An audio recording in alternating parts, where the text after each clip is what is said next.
I talked about starting RuneScape in 2022 and how it really sucks, but I wouldn't be me if I wouldn't have a solution for a problem. And this is my solution on how to make RuneScape the most popular game again and have it be new player friendly. Let's talk about it. Yo, what's going on guys? My name's Chef and today we're going to be talking about how I think RuneScape can still be one of, if not the biggest game on the market again, kind of like how it was in the early 2000s. Obviously, before we get any comments saying like, dude, that's impossible, I know it's wishful thinking, it will probably never happen again, but dude, RuneScape has so much potential and it's just not lived upon. So if you're going to enjoy this video, definitely go and give it a like. It's always appreciated, it really helps me to get this video out to more people. Also, definitely join into the comment section down below, into the discussion down there. About the subject. What do you think? What can RuneScape do to improve the formula? How can they improve the game so newer players can come in? Because it's so important to get new players. And also, don't forget to subscribe. We're still on the road to 1,000 subscribers. It's my ultimate goal for this year, so I would really appreciate to get there. But without further ado, let's actually get into the video. So, first things first, let me just kind of like put out a premise first. Like, RuneScape needs new players, and I'm talking about all of RuneScape, but mainly RuneScape 3. Like, RuneScape needs to grow as a game, period. Like, RuneScape and old school RuneScape, because currently the player base is 18 plus, and that is not bad, but it needs to change. Like, the player base needs to be more spread out over the years, because in 5 to 10 years, you will not have that much time to play RuneScape anymore. You will have a family, you will have a job, and, you know, there are also other games you might also play, and, you know, you might decide to play a story-based game like The Last of Us, for example, over RuneScape, where you know you need to invest hours upon hours of time into just getting anywhere. So that is just something that we need to look into now. Like, I am even for that Jagex spends an entire year of not updating this game, so the early game is up to par, so new players can actually come in. But we'll get into how I think they could do that in a moment as well. But another thing I just want to get out of the way is this is mainly focused, as I said, on RuneScape 3. I'm not saying old school RuneScape is a bad game, but just for anyone who's new and has never interacted with RuneScape, an old school-esque game that looks old isn't appealing to them. Look at all the games that are successful. They're all very colorful. They're all very just out there or graphically good, or they're realistic or whatever. Old school RuneScape is an old looking game, and if that's your thing, that is great, that is awesome. I love both games. Before any old school player who watches this video gets angry at me, I'm 2k plus total on that game. I've done all the bosses besides TOB and the Inferno, so I know, I played the game, I know what it's like, so don't come at me. And same with RuneScape 3, you know how much I play RuneScape 3, guys, so like, I know about both games, and I know what it's like. And this is not me bashing old school RuneScape, but just the reality. If you probably like show both games to a random person that is interested in RuneScape, they will most likely pick RuneScape 3. And lastly, before someone starts mentioning MTX in RuneScape 3, shut up. Like, genuinely, shut up. Any game that comes out nowadays, any free-to-play game, and you could say RuneScape is pay-to-play because it has membership, any new player will play it as a free-to-play game, as a trial, or just to test it out before they're gonna invest money into buying membership. MTX in RuneScape is nowhere near as bad as any other modern MMO. Go look into how Black Desert does their microtransaction. Go look how Final Fantasy is a €70 game where you have a monthly subscription to play, and then you also can skip like missions and build your character with money in real life and just pretty much skip the game and buy weapons and everything. And RuneScape is nowhere near as bad. And even like players that I introduced, as I said multiple times, I've introduced quite a few players to RuneScape through my Twitch streams because people watch me from different things, blah, blah, blah, blah.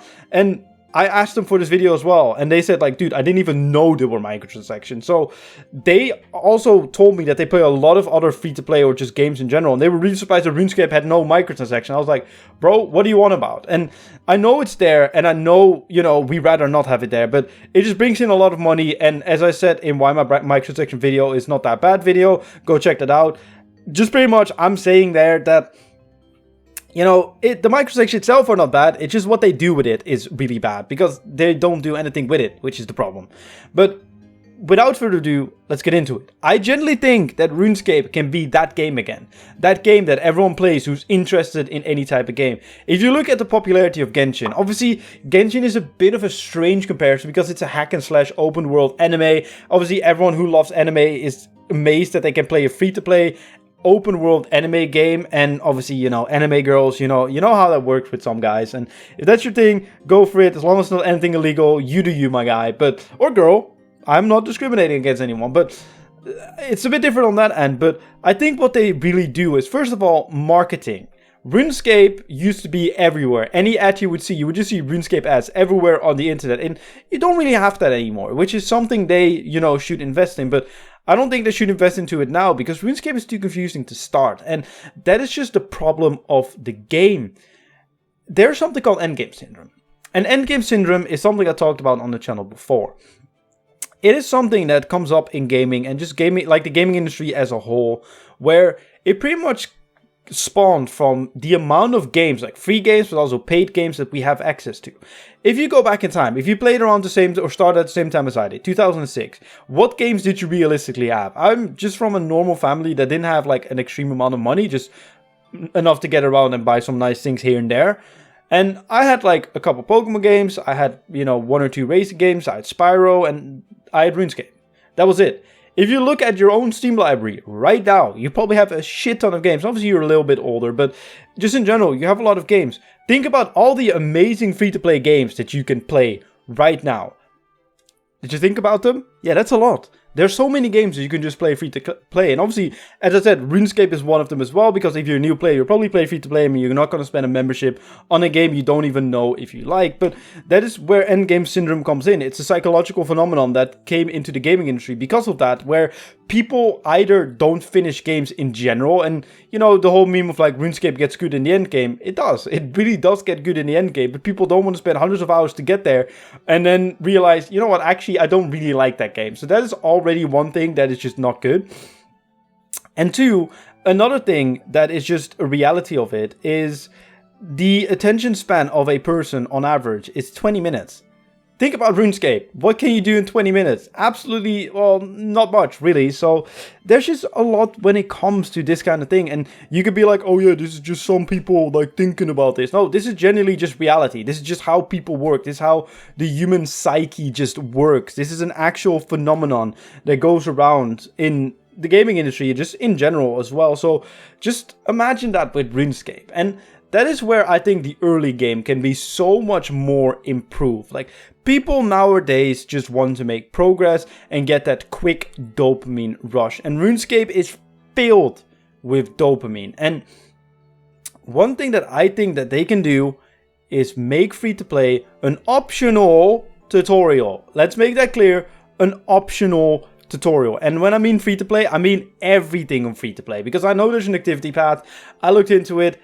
It's not that great. Like, it genuinely is not that great. It does what it needs to do, but it can be so much better. And I'm all for Jackass literally taking a year of updates to improve this and make sure that we get new blood into the game, because I want this game to still be booming in 10 years time, in 15, 20 years time.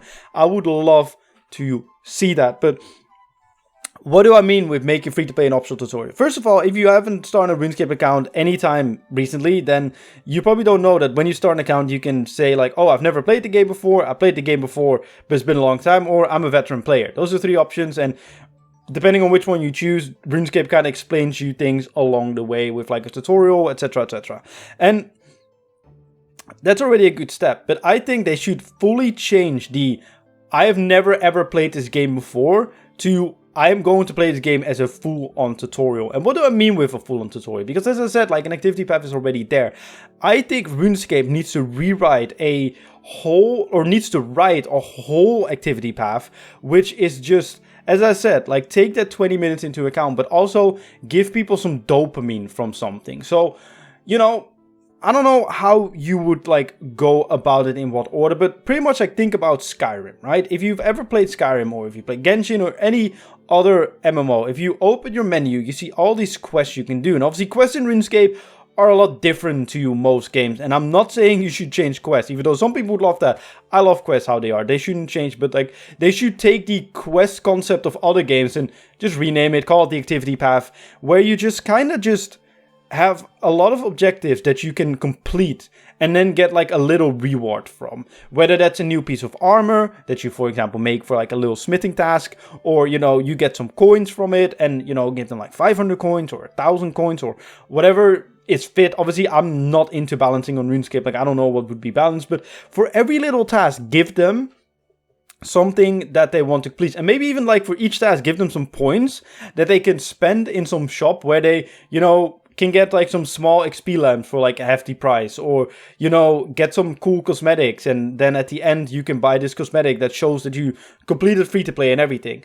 And when I mean everything on free to play, I mean everything. So, for example, you start out and you kind of have like some tasks, like complete Cook's Assistant, complete this, or like kill 10 cows and sell the cow hide on the Grand Exchange, and, you know, build an ability bar, and then actually explaining what the abilities do, and give some sample ability bars to people, and, you know, have them option of like, I want an easy explanation or I want a detailed explanation. So just have it. So like you take people by the hand, and you could say that goes against RuneScape and what it is nowadays. But dude, we need to change this. Gaming is not like this anymore. People don't want to spend hours upon hours just wandering around trying to figure out a game, when they can just play another game that they do understand and that they can have fun with, because there are other fun games out there besides RuneScape, you know? If you've never played any other game, it's probably worth you checking it out. There are many great games on the market, but in general, like, if you give them that quick, snappy gameplay, just constantly objectives to complete, and everything in free-to-play needs to be completed for the ultimate reward of a week membership for free. Kind of give them a tutorial on, or give them like a little taste of membership after they completed everything. And I mean, like, getting a questscape, doing all those objectives. Maybe, you know, one of the objectives is skill, get all the skills up to level 40 or 50, or whatever is the highest requirement to make the highest non or free-to-play item. For example, well, fletching is 99, so it's not really fair, is it? But in certain cases, like, just see what objective is like realistic per skill, and like have them go through it. Like, get them all, introduce all the member skills before getting into member by having them train them up to level 5, and just introduce them to everything in the game. And for example, with Dragon Slayer, teach them that in Dragon Slayer you can use defensive ability, and in Demon Slayer you can use this ability, and every like little quest that you do, have them learn something new about the combat system, or have them learn something about teleportation, or just going around the game, or setting goals, or whatever. And then, you know, just guide them, hold their hand, make it as easy and cookie clicker as possible. And yet again, it could be fully optional for people, and, you know, even make it so the mechanics in the game or in a quest kind of change. So for example, if you do not use that defensive ability at Elvark, you fail the boss fight. And as I said, it could all just be optional, but I think it would be so important to just hold people's hand through the entirety of free to play, because I think if you finish free to play and you've interacted with all the content, you have a great grasp of what to do in RuneScape. And then when you have the tutorial mode enabled, which I think you should also be able to enable at a certain like character or, you know, interface when you get sick of it, but you need to be in tutorial mode to finish all those objectives, or, well, you need to finish all those objectives to get that free week membership.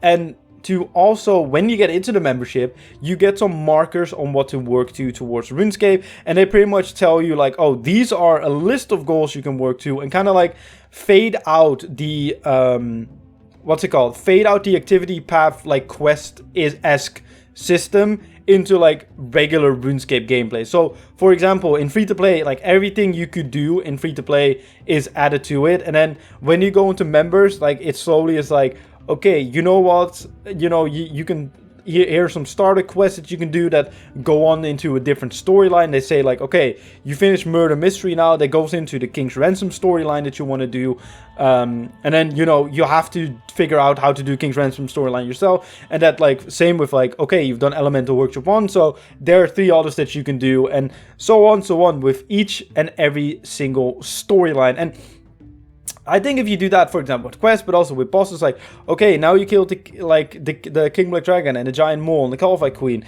there's this thing called God Wars Dungeon 1 that you want to work towards, and after that, there's God Wars Dungeon 2, Elder God Wars Dungeon, and they will tell you that those are there, they will help you get to God Wars Dungeon 1, but after that, you're on your own. And if you do all those things just to help newer players, I think RuneScape can grow again, because it is such a sick game, and everyone who I introduced it to really likes it, but the problem is they just don't know what to do, they don't know where to go, they don't know what goals to set. And if you help them trust me, the player base will skyrocket because this game is incredible. But let me know in the comment section down below what you think. What should RuneScape do to improve the early game and get new players in? If you went on to enjoy this video, definitely leave a like on it because it really helps me out, get this video to more people. Also subscribe if you're new, still on the road to 1000 subscribers as mentioned before. And my name is Valric. See you guys in my next video.